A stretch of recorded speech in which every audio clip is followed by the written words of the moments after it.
समझ में नहीं आ रहा आखिरकार ऐसी क्या गलती है जो मुझसे हो जाती है। मैं तो इतने टाइम पढ़ता ही रहता हूँ, उसके बाद भी मेरे मार्क्स नहीं आते। मतलब जब देखो तब मेरे हाथ में किताब है लेकिन नंबर क्यों नहीं आ रहे हैं।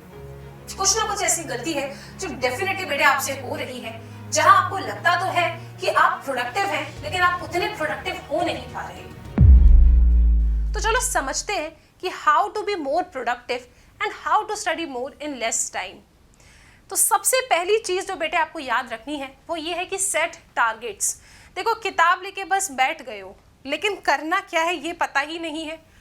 आपका आज के दिन का टारगेट क्या है, आपका एक वीक का टारगेट क्या है, कितने चैप्टर्स, कितने सब्जेक्ट्स, कितने टेस्ट पेपर आपको सॉल्व करना है। जब तक आपके दिमाग को ये चीज़ नहीं पता होगा तब तक आप एक ही टॉपिक को 4 से 5 घंटे लेकर बैठे रहोगे, जबकि वो टॉपिक 1 घंटे के अंदर भी ख़त्म हो सकता है। तो सबसे पहले आपको टारगेट सेट करना है कि आज के दिन मुझे इतने टॉपिक्स ख़त्म करना है, इतना रिवीजन करना है। क्योंकि जब आपके पास टारगेट्स होते हैं आप टाइम का अच्छे तरीके से यूज़ करते हो। स्टडी इन्वायरमेंट ये बहुत मैटर कर रहा है। अब आप आराम से लेट के पढ़ाई कर रहे हो, ठीक है, या फिर साइड में गाने चल रहे हैं और आप पढ़ने की कोशिश कर रहे हो, या फिर आप थोड़ी थोड़ी देर फ़ोन चलाते चलाते बैठ के पढ़ाई कर रहे हो, या फिर घर में सब बैठे हुए हैं उनके बीच में बैठ के बातें करते हुए आप पढ़ाई कर रहे हो। तो बेटे आप भले किताब ऑल टाइम अपने हाथों में रखोगे लेकिन दिमाग में कुछ जा नहीं रहा होगा, because study environment matters the most. शांति से विद ज़ीरो डिस्ट्रैक्शन घर में किसी भी एक कॉर्नर में बैठो और अपनी पढ़ाई करो। उस समय पे आपका जो फोकस है ना वो 100% होना चाहिए। क्योंकि आप खुद सोचो, अगर आपके हाथ में किताब है और आप आराम से ऐसे लेट के पढ़ाई कर रहे हो तो डेफिनेटली आप सो ही जाओगे।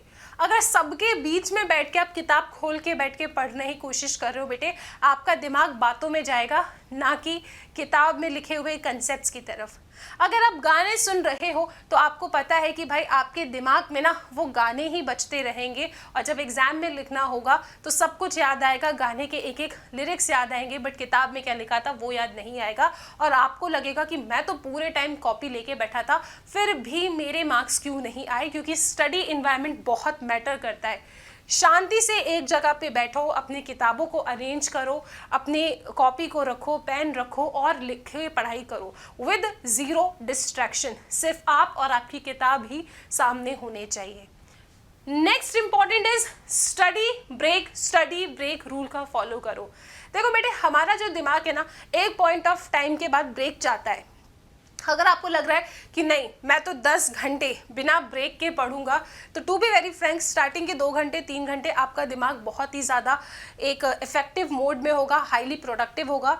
बट धीरे धीरे धीरे आप ये देखोगे कि एक ही कंसेप्ट को आप लास्ट 4 घंटे से समझने की कोशिश कर रहे हो बट स्टिल आपको कुछ समझ में नहीं आया। तो यहाँ पे आपको फॉलो करना है कि भाई आप पढ़ाई करो, फिर 5 से 10 मिनट का ब्रेक ले लो, फिर पढ़ाई करो, फिर 5 से 10 मिनट का ब्रेक ले लो। क्योंकि जितना आप ब्रेक लोगे, पढ़ने के बाद अपने आप को थोड़ा सा रिवॉर्ड करोगे तो आपको एक रहेगा कि हाँ अगर मैं अभी इतना पढ़ूंगा उसके बाद मुझे ब्रेक मिलेगा, अगर मैंने अभी इतना इफेक्टिवली पढ़ लिया फिर again I will get the break. तो इससे क्या होगा, आप इफेक्टिव रहेंगे, आपका कॉन्सेंट्रेशन हाई रहेगा एंड यू नो कि आपको 10 घंटे के बाद ब्रेक नहीं मिल रहा है, you are getting break in between.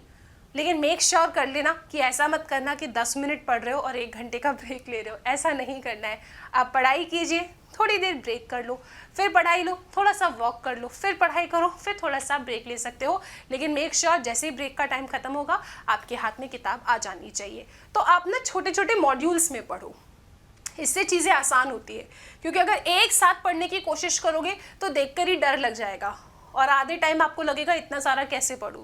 लेकिन अगर आप अपने आप को छोटे छोटे टारगेट्स दोगे ना तो उन टारगेट्स को कंप्लीट करना बड़ा आसान होता है और ये जर्नी में आप एकदम एंजॉय करते हुए आगे बढ़ते जाओगे। Now this is very important, active recall. जैसे आप में से काफ़ी बच्चे बोलते हो ना कि मैम मैं ना पढ़ा हुआ भूल जाता हूँ, मैं आगे का पढ़ रहा हूँ पीछे भूलता जाता हूँ, तो यहाँ पे मुझे क्या करना चाहिए। पता है बेटे हम भूलते क्यों हैं, क्योंकि मे बी कुछ ऐसे कंसेप्ट्स रहे हैं जो शायद हमें 100% समझ में नहीं आया। तो जब आप पढ़ाई करते हो ना तो आपको इस तरीके से पढ़ना है कि अगर मुझे सामने वाले को समझाना पड़ जाए, क्योंकि जब मैं किसी को समझा रहा हूँ तो वो पर्सन मेरे से उस टॉपिक से रिलेटेड क्वेश्चनिंग भी कर सकता है। तो क्या वो कंसेप्ट मुझे इतने अच्छे से समझ में आ गया है कि अगर मैं किसी को समझाने जाऊँ तो मैं उसे 100% समझा सकूँ with all the answer of the questions जो वो मुझसे पूछे।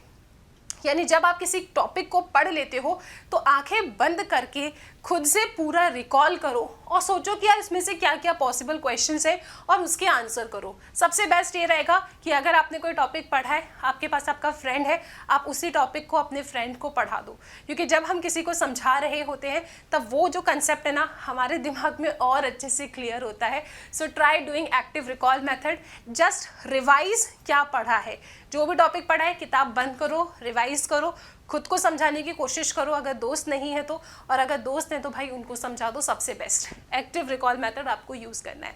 Next is very important test, क्योंकि जब तक हम टेस्ट नहीं लिखेंगे तब तक हम लोग बहुत रिलैक्सेशन वाले मोड में रहेंगे कि हाँ पढ़ लिया है, ठीक है, सब कुछ ठीक है।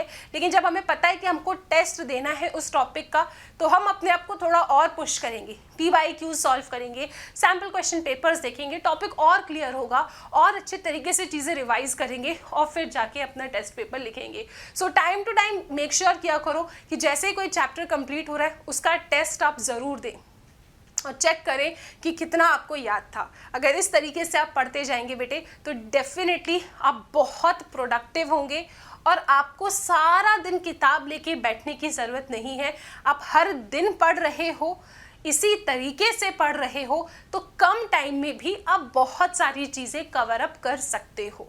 तो ये कुछ ऐसे टिप्स हैं जिन्हें आप अगर फॉलो करोगे तो डेफिनेटली आपको रिजल्ट मिलेगा। Thank you so much.